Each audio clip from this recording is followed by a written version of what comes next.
How did corporations in effect become our government? It didn't happen overnight, but gradually, one slice at a time. Since the legislature had almost complete control over corporations, corporations logically sought to control the legislature. This became evident when corporate charter documents started to benefit one specific company over another. Democratic forces within the legislature responded by repealing the charters of specific lawless corporations, and also by enacting a general set of incorporation rules in 1842, governing the conduct of all Ohio corporations. These rules also stated that once again, corporate managers and stockholders could be held personally liable for corporate wrongdoing. Ohio's courts often affirmed the principle that citizens were superior to corporations through decisions affecting insurance, turnpike, manufacturing, railroad, and many other companies. The Ohio Supreme Court issued rulings that revoked the charter of corporations, which led at times to corporate assets being dissolved and distributed to those adversely affected by that company's actions. The Standard Oil Corporation, headed by John D. Rockefeller, was the most powerful company of its day in the nation. In 1891, Ohio's Republican Attorney General, David K. Watson, sought to revoke the charter of the Standard Oil Company for forming a trust, a violation of its charter. In response, Standard Oil left Ohio for New Jersey, where it could evade prosecution. In its decision to revoke the charter of a dairy corporation in 1900, the Ohio Supreme Court stated, "The time has not yet arrived when the created is greater than the creator, and it still remains the duty of the courts to perform their office in the enforcement of the laws, no matter how ingenious the pretexts for their violation may be, nor the power of the violators in the commercial world." But the Civil War brought tremendous wealth to many corporations in Ohio and across the country. These companies translated their newly found economic wealth and power into political power. They flexed their corporate muscle by running corporate-friendly candidates or simply bribing legislators. In their push for reduced legislative power to charter and control corporations, corporate elites accused non-compliant lawmakers of corruption. Eventually, corporations rewrote the laws governing their creation.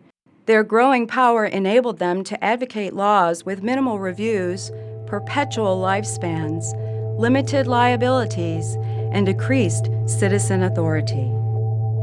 Today, corporations continue to maintain power and legislative influence.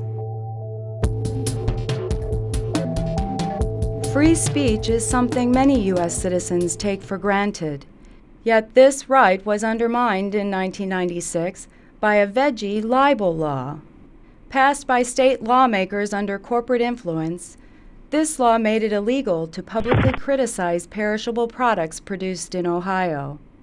Amy Simpson, a consumer advocate for the Ohio Public Interest Research Group, ran up against this law when she tried to inform the public that Ohio's largest egg producer, the Buckeye Egg Corporation, was deceiving consumers by trying to rewash and resell expired eggs. After discarding those obviously old eggs or bad eggs, they'd pop the rest onto the conveyor belt, rewash them, and then reintegrate those old eggs with freshly produced eggs and put a new date, a new sell-by date on the carton. Concerned about the possible health hazards of expired eggs, Simpson and the Ohio Public Interest Research Group notified the public about the practice and filed a consumer lawsuit against the Buckeye Egg Corporation.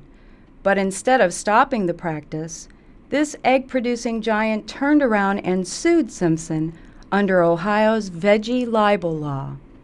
They're designed, and in this case certainly, to get me to stop talking about this, to sort of punish me for bringing this practice to light, and to, shut me up. And I quickly had made the strategic decision that the best thing to do would be to talk about it as much as possible. Here I was doing my job. I'm a consumer advocate. That's what I do. I expose practices that are unfair in the marketplace. I let people know about unsafe products. And I discovered a practice that was highly questionable and we think, misleading and illegal. And when I brought that practice to the light of day, I was sued for it. The Buckeye Egg Corporation hired Jones Day, one of the country's largest law firms, to sue Simpson and the Ohio Public Interest Research Group. Two independent, nonprofit lawyers with few resources represented Simpson. The case went on for nearly 2 years until a large law firm, representing the Ohio Newspaper Association, came to Simpson's defense because they believed that veggie libel laws violated free speech. Once Buckeye saw that Simpson had more powerful legal support, they dropped the case. And that to me just showed that they were, that they really were about intimidating us. They really were, were willing to sort of keep it open until we blinked or we backed away or we gave up.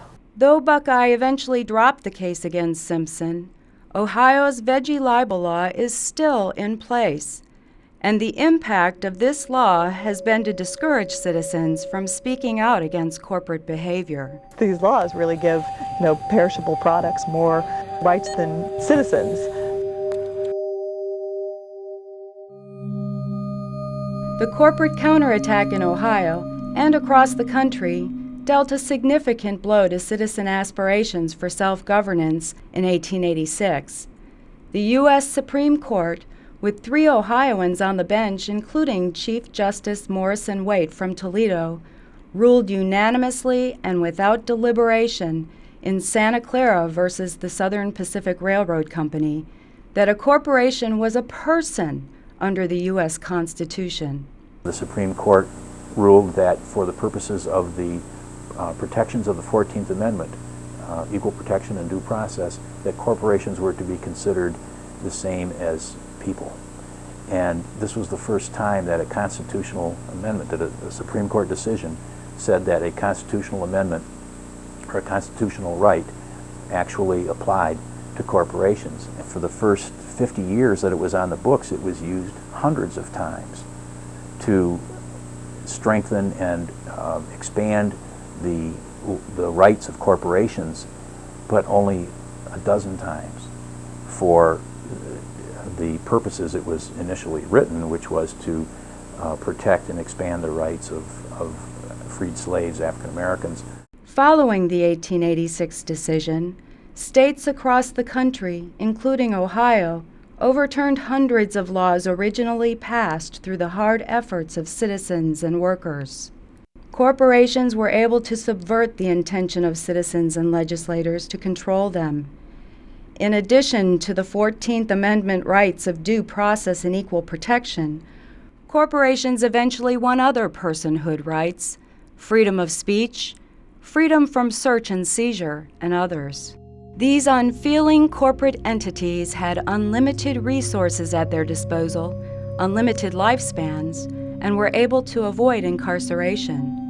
The people's original intention for democracy, a system that secures the rights and freedoms of human beings, continued to lose ground.